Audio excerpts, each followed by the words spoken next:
이번 주 부활주일 두 번째 주일입니다. 부활, 기독교, 우리 기독교에만 있는 단어죠. 또 개념이라고 얘기해도 좋습니다. 주님의 부활.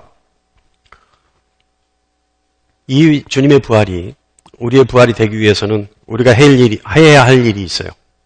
지난주 잠깐 설명했었죠. 우리가 해야 할 일. 바로 주님과 함께 십자가에 죽어야 한다는 겁니다. 혹시 기억하세요? 지난주에 주님과 함께 십자가에 못 박혀 죽어야 하는 우리의 것이 있는데 그것이 무엇이다 라고 설명했던데 혹시 기억하세요? 할렐루야. 요한일서 2장 16절 말씀 우리가 한번 보겠습니다. 다 같이요. 시작. 이는 세상에 있는 모든 것이 육신의 정욕과 안목의 정욕과 이생의 자랑이니 아버지께로부터 온 것이 아니요 세상으로부터 온 것이라. 자, 이는 세상에 있는 모든 것이니 어디서부터 왔냐면 마지막에 보면 세상으로부터 온 것이다. 그러니까 세상으로부터 온 것이기에 세상에 있는 모든 것이다. 그런데 그것이 뭐냐? 육신의 정욕과 안목의 정욕과 이생의 자랑이다. 이것은 아버지로부터 비롯된 것이 아니다.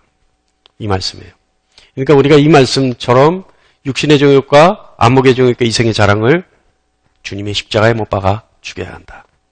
그때 주님과 함께 죽어야지만 주님의 부활이 우리의 부활이 될 수 있다. 자, 그렇다면 육신의 정욕은 뭐냐? 이거 복습 차원에서 잠깐 합니다. 근데 지난주에는 이렇게까지는 설명 안 했었어요. 그러니까 잘 들어보세요. 육신의 정욕은 뭐냐? 육신의 정욕은 베드로전서에서는 육체의 정욕이라고 말합니다. 그러니까 육신의 정욕과 육체의 정욕 같은 뜻이에요.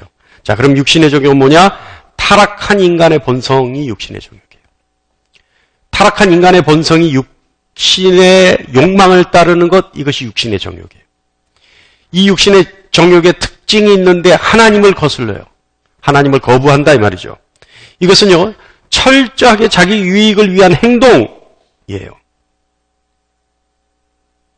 특징이 나만 좋으면 돼. 내게 좋은 것이 좋은 거야. 이거예요. 이 육신의 정욕. 그리고 자기 책임하에서 모든 것을 결정하고 행하겠다라고 하는 기질, 그래서 그 기질로부터 나오는 행위, 이것이 육신의 정욕이에요. 쉽게 얘기하면, 한마디로 얘기하면 하나님을 거부하는 모든 행위, 이게 육신의 정욕이에요. 자, 안목의 정욕. 자, 안목의 정욕. 정욕이라고 하는 것은요, 정욕이라고 하는 것은 도덕적 윤리적으로 악한 것을 말합니다. 이 정욕이라고 하는 것은 도덕적 윤리적으로 하나님께 반하는 모든 행위가 정욕이에요. 도덕적 윤리적으로 하나님을 거부하는 행위, 이것이 정욕이에요. 그죠? 육신의 정욕은 철저하게 자기 유익만 생각하고 행동하는 것을 말한다면, 안목의 정욕은 자기가 보고 싶은 것만 보고 듣고 싶은 것만 들으려고 하는 것이 대표적인 겁니다. 하나님의 진리를 보려하려 하지 않아요.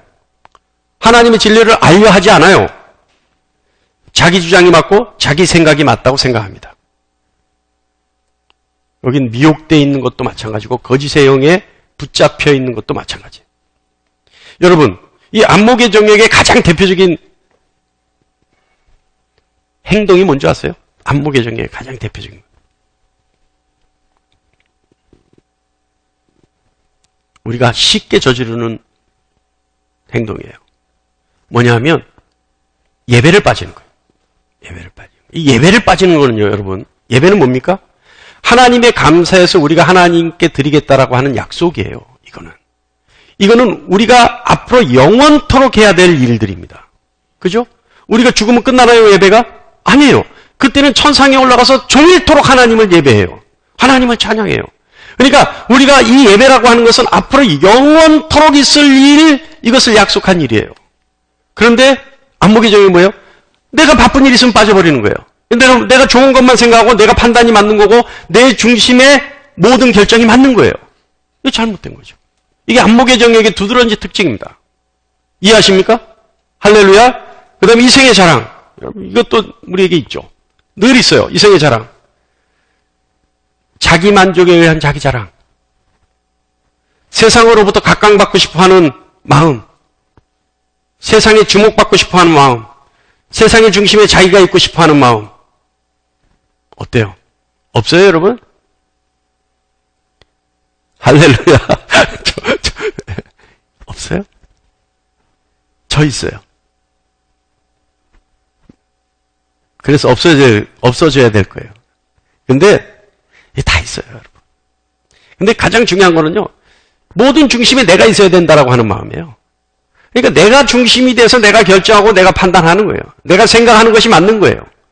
내가 생각하는 것이 나를 따라오라는 거예요. 이게 아니죠. 그런데 이런 모든 것들은 세상의 자랑은 허황된 겁니다.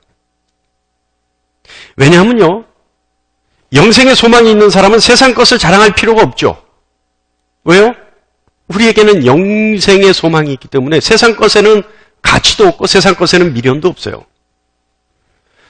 다시 말하면 이 이생의 자랑이 있는 사람은 불신자예요.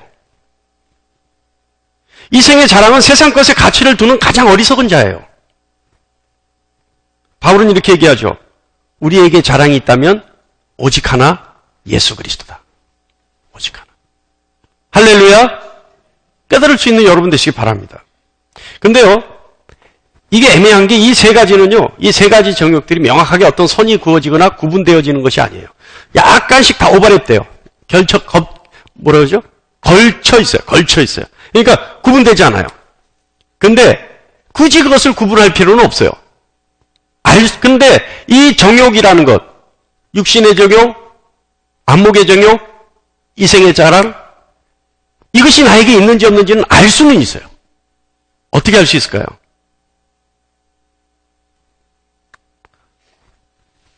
여러분의 그런 표정이 저로 하여금 자신감을 이렇게 불러 이렇게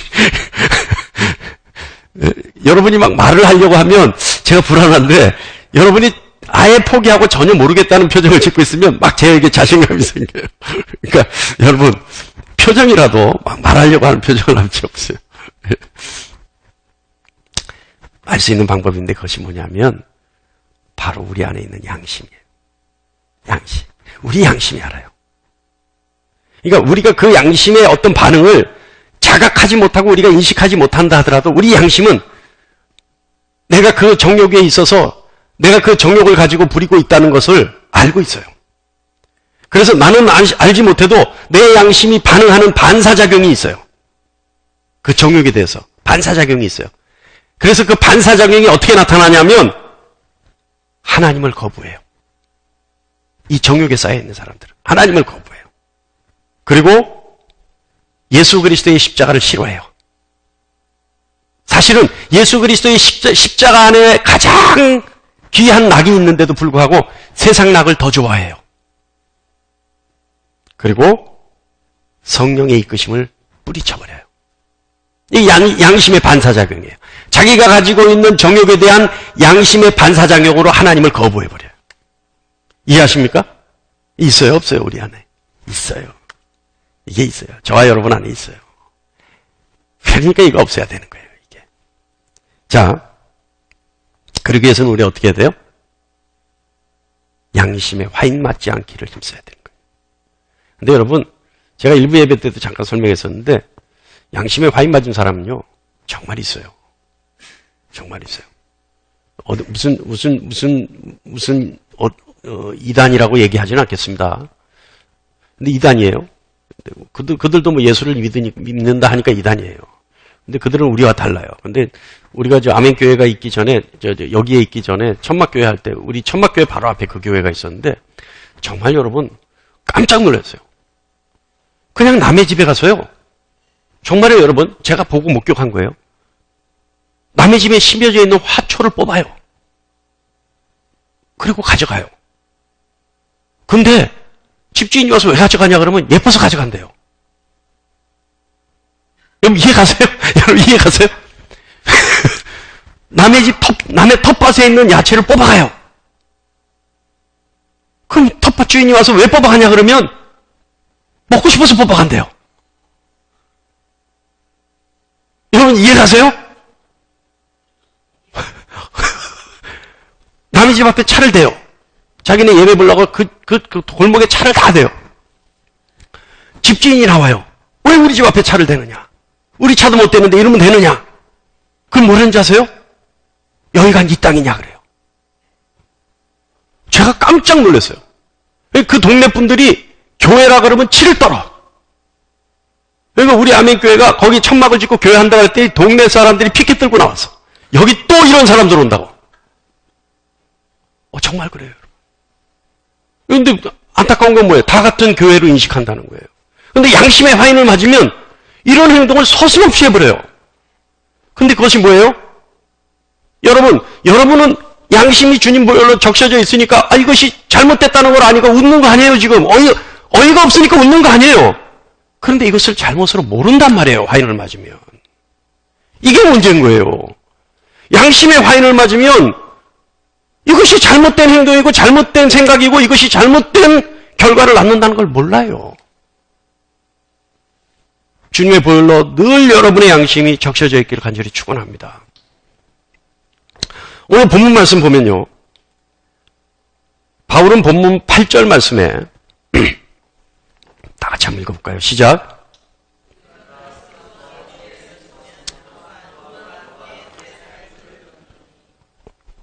자, 이 말씀을 잘 묵상해 보면 만일 우리가 그리스도와 함께 죽었으면 또한 그와 함께 살 줄을 믿노니, 그러니까 이게 뭐예요? 죽음과 삶이 비례해요. 같이 동반돼요. 동반돼.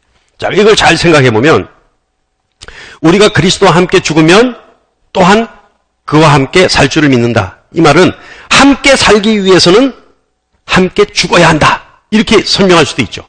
이렇게 해석할 수 있죠. 그죠? 함께 죽으면 함께 산다고 하니까 함께 살기 위해서는 함께 죽어야 한다. 이렇게 설명할 수도 있다 이 말이죠. 그죠? 그런데 6절 말씀을 보면 다 같이요. 시작. 우리가 알거니와 우리의 옛사람이 예수와 함께 십자가에 못 박힌 것은 죄의 몸이 죽어 다시는 우리가 죄에게 종로로 타지 아니하려 함이니. 자, 그러면 우리가 그리스도와 함께 죽으면 그와 함께 살 줄을 믿는데 6절에 보니까 옛사람이 예수와 함께 십자가에 못 박혀 죽어야 한다고 돼 있어요. 그러면 우리가 살기 위해서는 어떻게 해야 돼요? 죽어야 하는데 어떻게 죽어야 해요? 예수와 함께 십자가에 못 박혀 죽어야 우리가 살아나요. 자, 이제 이해하시죠? 이제 뜻이 아시죠? 자, 그런데 왜 그렇게 해야 되냐면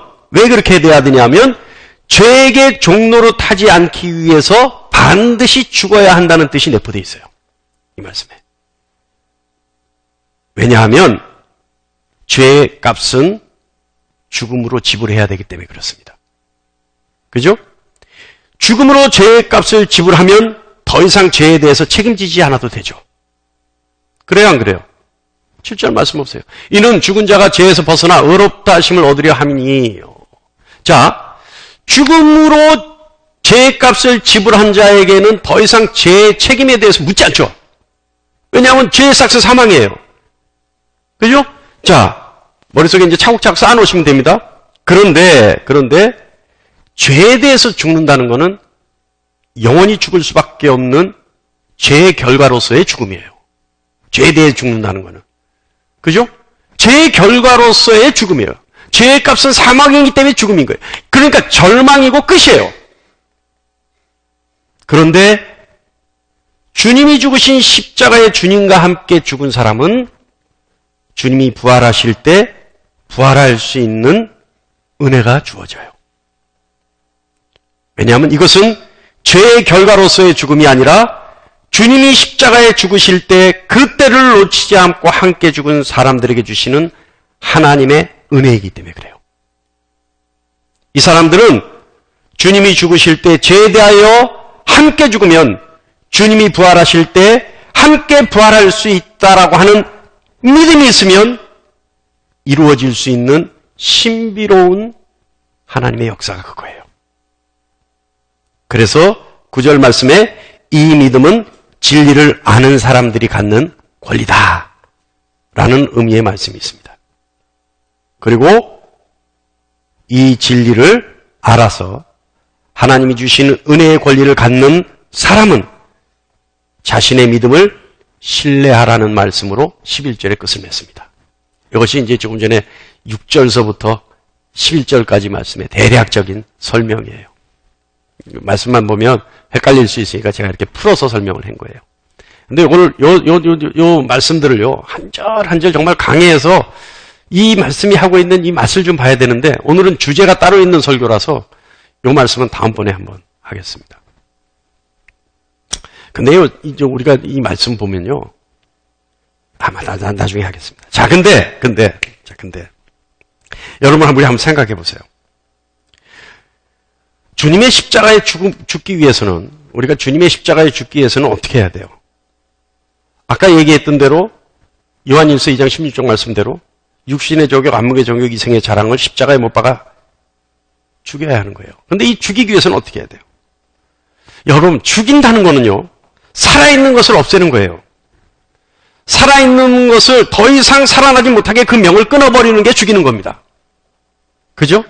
나에게 살아있는 죄의 목숨을 더 이상 나에게 살아서 나에게 어떤 영향력을 끼치지 못하게 하는 것, 그래서 명을 끊어버리는 것, 이게 죽이는 거예요. 그런데 이 방법은요, 다름이 아니라 우리가 지금껏 살아왔던 자신의 삶에 있어서 죄의 흔적을 지워보는 것부터 시작합니다.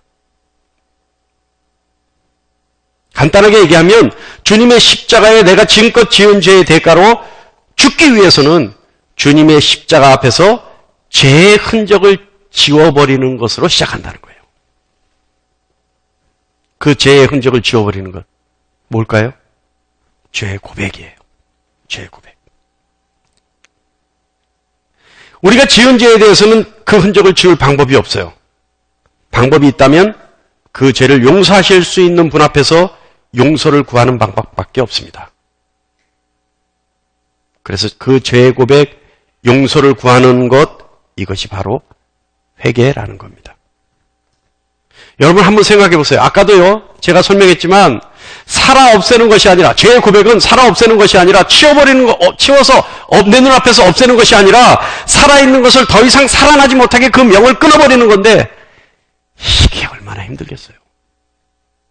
나에게 붙어서 떨어지지 않는 건데 얼마나 이것이 힘들겠어요. 그러니 여러분, 그것이 바로 죄의 고백이라면, 그 죄의 고백이 회개라면 이 회개가 얼마나 힘들고 어렵겠느냐는 거예요. 절대 쉽게 이루어지지 않습니다. 저와 여러분은 이 회개가 너무나 쉬운 고백이 되기를 축원합니다. 자, 그러면 회개라는 것에 대해서 좀 우리 알아보죠. 회개는 왜 해야 되는가? 무엇 때문에 회개를 해야 되는가? 잘 들으셔요. 첫 번째는요, 회개가 바로 참 믿음이기 때문에 회개해야 합니다. 자, 우리가 가지고 있는 믿음은 누구에게 보여줄 방법이 없어요. 왜냐하면 믿음은 보여지지 않는 것이기 때문에 그래요.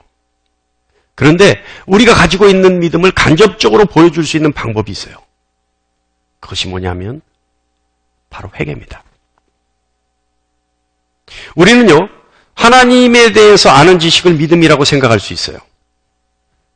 그러나 그것은 믿음이 아닙니다. 회개 없는 믿음은 믿음이 아닙니다. 믿음은 반드시 회개를 동반해야 합니다. 믿음은 하나님에 대한 지식을 아는 것이 아니라 내 죄의 굴레에서 벗어나 살아야겠다라고 하는 갈급함이 있어야 하는 것이 믿음입니다. 그리고 그 갈급함으로 하나님을 찾고 하나님을 찾았을 때 나의 생명이신 분이라는 사실을 고백하고 전적으로 의지하고 신뢰하는 것이 믿음입니다. 그리고 그 전적인 신뢰와 믿음의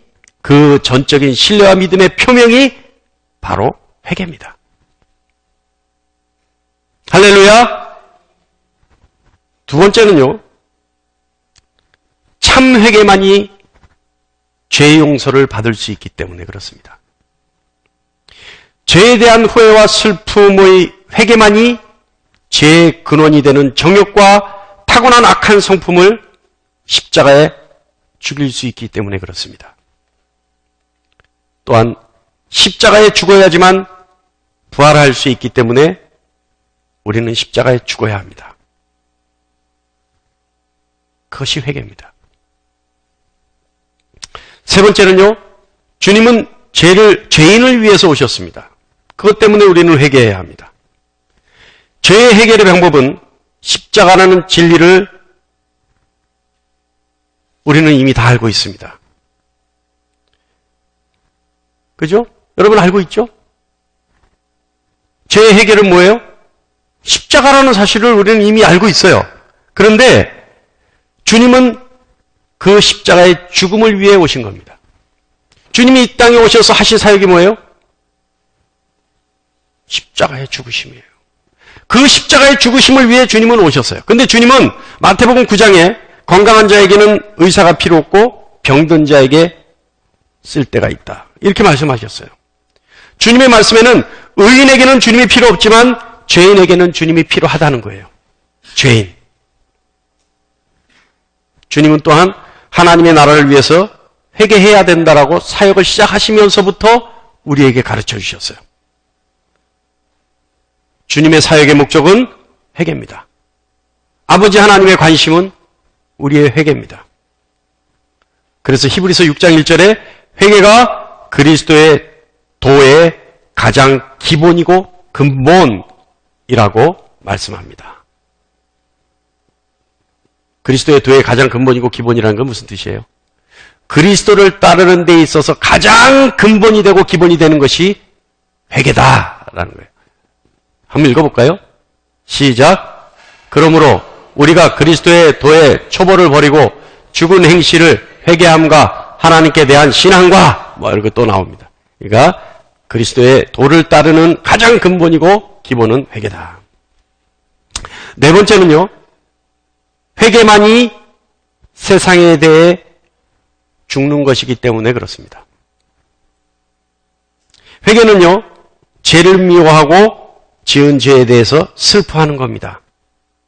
또한 죄에 대해서 단절을 선언하는 것이 회개입니다. 주님은 우리의 죄의 대가로 죽으셔야 했는데 우리가 주님을 믿는다고 하면서 어떻게 아직 세상과 벗하고 살아갈 수 있겠습니까? 죄의 대가를 지불했다고 믿는다고 하면서 어떻게 아직도 다시 죄를 넘볼 수 있겠습니까? 죄를 위해 하나님이 그 아들을 십자가에 못 박아 죽였는데 어떻게 주님을 믿는다고 하면서 아직도 세상 속에 있을 수 있겠습니까? 죄에서 쾌락을 느끼며 그것을 포기하지 않는 사람이 어떻게 죄사함을 받았다라고 말할 수 있겠습니까?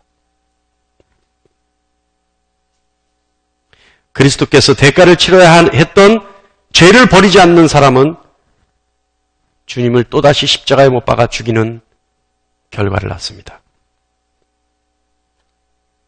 하나님 앞에서의 죄의 고백은 세상과의 결별, 다시 말하면 죄와의 단절을 말하는 겁니다.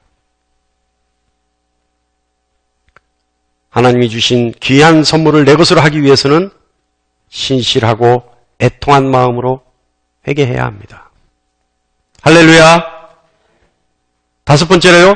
새로운 피조물은 죄 용서 없이는 불가능하기 때문에 그렇습니다. 회개는 참 믿음의 표현이라고 아까 얘기했죠. 회개 없는 믿음은 참 믿음이 아니라고 얘기했죠. 회개 없는 믿음은 지식에 불과한 믿음이라고 얘기했습니다. 여러분, 참 믿음은요, 인간을 새롭게 합니다. 새로운 사람으로 만들어줘요. 그래서 거듭남이라고 하죠. 새롭게 하기 위해서는 반드시 죄사함을 받아야 합니다. 죄사함을 받기 위해서는 반드시 죄 고백이 있어야 합니다. 그래야 죄사함, 그리고 성령의 임재, 그리고 거듭남, 새롭게 됨의 증거가 생기는 겁니다. 새로운 피조물은 죄 용서 없이는 불가능합니다. 여섯 번째요. 그리스도께 속하기 위해서는 회개해야 합니다. 죄에 속한 사람은 그리스도의 사람이 아닙니다. 세상에 속한 사람도 물론 그리스도의 사람도 아닙니다.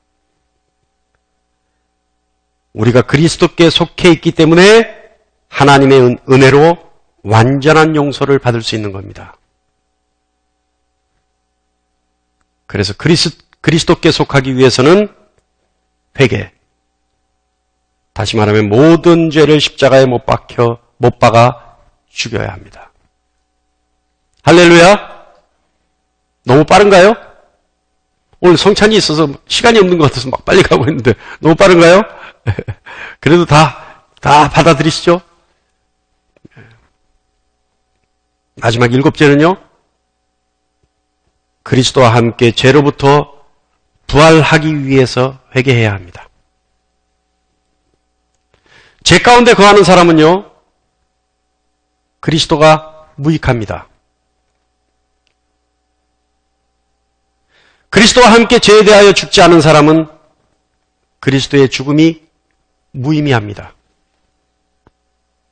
그리스도와 함께 부활하지 않은 사람은 그리스도의 부활이 무익합니다. 그리스도와 함께 부활하지 않는 사람은 영생을 보장받지 못합니다.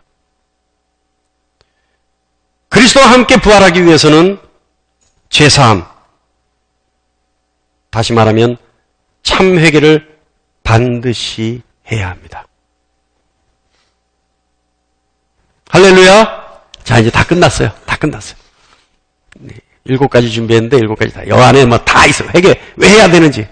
여러분, 다 듣고 이해하셨어요? 이거 이해 안 하면 안 돼요. 이게 이해 못하면 안 돼요. 내가 얼마나 이걸 편하게 쉽게 하려고 풀었는데요. 할렐루야! 자, 그럼 하나가 또 남았어. 조금만 더. 그럼 회개란 무엇인가? 저와 여러분이요, 이 회개에 대해서 많은 오해와 착각을 하고 살아요. 성경이 말씀하는 회개는요, 우리가 착각하고 있는 회개와는 달라요. 자, 한번 들어보세요. 제가 여러분이 이렇게 때문에 착각했습니다. 이렇게 얘기 안 할게요. 회개란 무엇인가를 얘기하면 여러분이, 내가 이 부분은 착각하고 있었구나. 스스로 한번 점검해 보세요. 자, 뭐냐 하면, 회개란 히브리어로는 돌이키거나 돌아오는 행위를 뜻합니다. 히브리어로는. 헬라어로는 마음을 바꾸거나 인생의 노선을 변경하는 것을 회개라고 합니다. 회개란 습관, 태도, 견해, 삶의 정책, 삶의 방향, 습관적인 행동을 완전히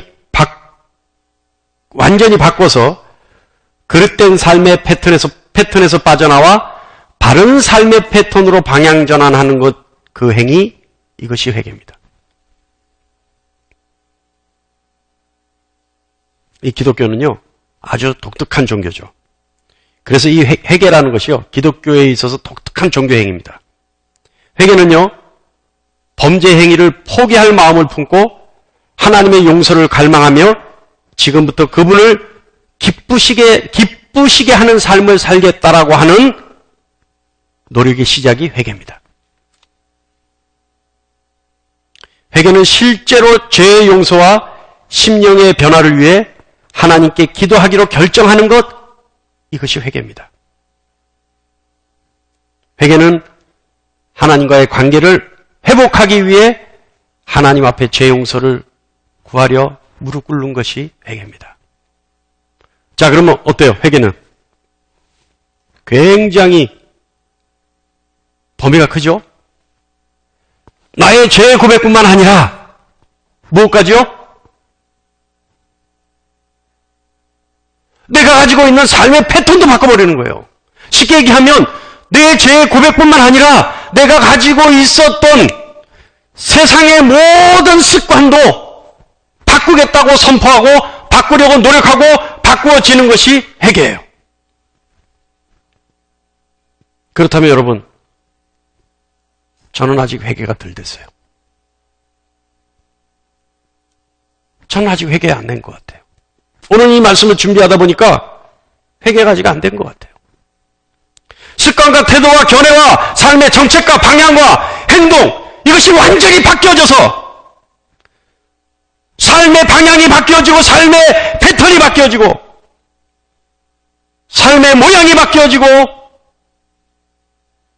삶의 전반적인 것들이 새롭게 되어야 하는데 아직도 안 바뀐 것 같아요. 그럼 결론은 뭐예요?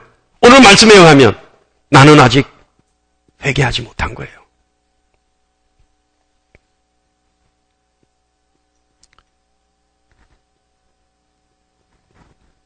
주님은요, 누가복음 9장 23절에 이렇게 말씀합니다.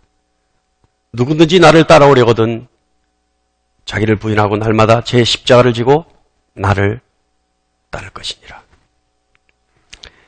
자기 부인에 대해서는 우리가 몇 주 전에 설명을 했으니까 얘기 안 합니다. 십자가에 대해서는 다시 한번 설명하겠습니다. 십자가가 뭐라고요? 예수를 따르기 때문에, 예수를 믿기 때문에, 예수님을 나의 주인으로 섬기기 때문에 내가 만날 수밖에 없는 고난과 고통을 내가 기꺼이 감수하고 그렇다 하더라도 주님을 따라가는 것이 나의 십자가다. 그죠? 기억나시죠? 그것이 나의 십자가예요. 지긋지긋한 말 안 듣는 남편이 내 십자가가 아니에요. 말 안 듣는 아내가 내 십자가가 아니에요. 우린 그걸 십자가라고 생각해요. 지긋지긋하게 속 썩이는 자식놈이 내 십자가라고 생각해요. 그래서 아이고 그게 내 십자가야. 그게 아니에요. 그건 십자가가 아니에요. 그건 기도 제목이죠. 십자가는 뭐예요? 주님 따르기 때문에 그 길이 가시밭길이라 하더라도 그 가시가 내 발을 찌른다 하더라도 그 가시밭길을 따라가면서 고통스러워하는 것, 그렇지만 주님 따라가기 위해서 그 길로 걸어가는 것, 이것이 십자가예요. 근데 여러분 잘 한번 생각해 보세요. 그 십자가 때문에 저와 여러분이 매일같이 새롭게 됩니다. 그 십자가에 내가 죽기 때문에 내가 새롭게 부활합니다. 그 십자가에 내가 못 박혀 죽기 때문에 주님과 함께 다시 살아납니다. 주님 말씀하시죠. 날마다 너의 십자가를 지고 나를 따르라. 여러분 어떻습니까? 주님 따르기 때문에 고통스러워하고 고난스러워하는 것, 나에게 있어 가장 힘든 것 뭘까요? 가장 무서운 십자가는 우리가 가지고 있었던 옛사람의 습관이 아닐까요? 다시 말하면 내가 아직도 버리지 못하는 교만, 탐심, 육체의 정욕, 불의, 분노, 증오, 미움, 질투, 이거 아직 못 받고 있으면, 이거 아직 십자가에 못 죽이고 있으면 계속해서 나를 괴롭히는 십자가가 아닐까요?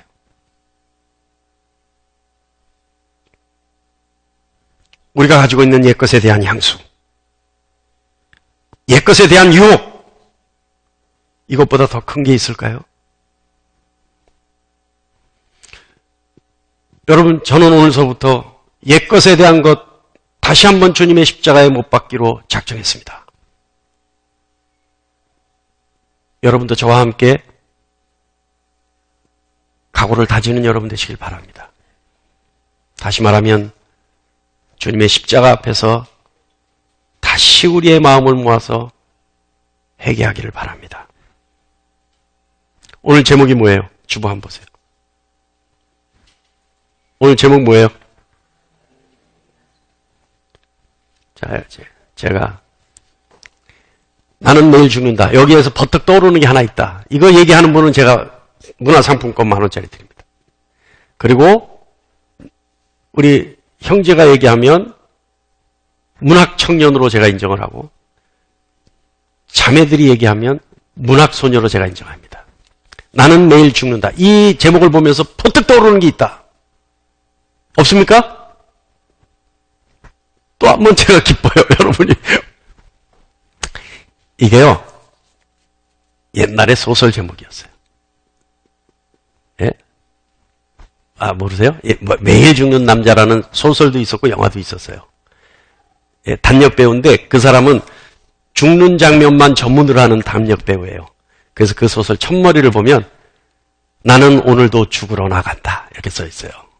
예, 그 소설 아주 유명했던 소설이에요. 할렐루야. 여러분 문화상품권 하나 굳었습니다. 자, 이 제목을 왜 제가 이걸로 했을까요? 나는 매일 죽는다. 나는 매일 죽는다. 저는 이렇게 다 각오했습니다. 나는 매일 죽겠다. 그래서 나는 매일 죽는다. 무엇에 대해서? 나의 옛 습관과 나의 옛 향수와 나의 옛 유혹에 대해서 나는 매일 죽는다.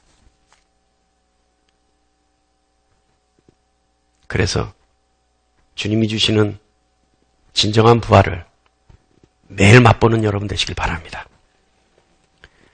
그래서 여러분 우리는요, 내일이 없는 거예요. 오늘만 있는 거예요.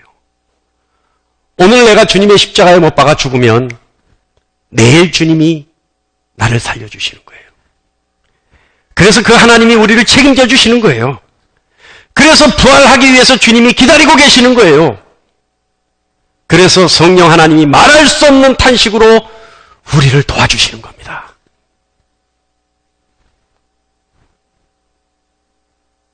여러분의 고백이 나는 오늘도 죽겠다 라는 고백을 일상으로 하는 여러분 되시기를 간절히 축원합니다. 할렐루야. 슬픈가요? 아니, 이게 슬프면 안 돼요. 이게 슬프면 안 돼요. 이게요 도전이 돼야 돼요. 그래, 해야지. 그래서 내가 반드시 주님과 부활해야지. 할렐루야. 내가 죽어야지. 죽어야 주님이 나를 살리시지. 죽어야 내가 부활의 기쁨을 누리지. 죽어야 내가 부활의 그 능력을 갖지. 도전 받으셔야 돼요. 할렐루야. 매일 죽는 여러분 되시기를 간절히 축원합니다.